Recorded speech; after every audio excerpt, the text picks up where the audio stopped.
How to perform an upgrade standalone installation of Sage BusinessWorks. Let's look at a quick demonstration.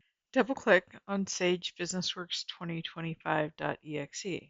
If you get a user account control message, go ahead and click Yes. Click Setup to begin the extraction of the install files. Click Install Sage BusinessWorks 2025. Click Install to install the necessary Microsoft files. Your computer may perform a reboot during this period, so be sure that all programs are closed before clicking Install. Click Next. If upgrading from Sage BusinessWorks 2021 or higher, you will receive a message that the correct version of Actian is installed. Go ahead and click OK. Accept the terms of the license agreement and click Next. Confirm the information on the installation screen and click Next. The Sage BusinessWorks upgrade will begin. Click Finish and close out of the installation screens. And when you launch Sage BusinessWorks, you go ahead and log in using your username and password.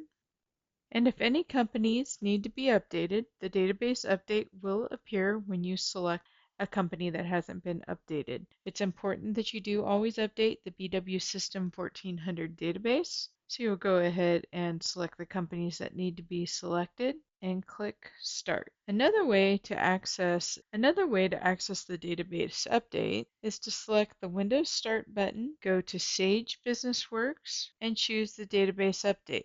This is a way to update all your companies at one time. As you see in the Sage BusinessWorks 2025 version, we now have a deselect all option as well as a select all. So if you have a large number of companies, you can easily choose which companies you'd like to update. Go ahead and click Start to update the databases. And when the database update is complete, you will have a Close button available to you. Don't forget, once you finish installing your software, go up to Help and Download Updates.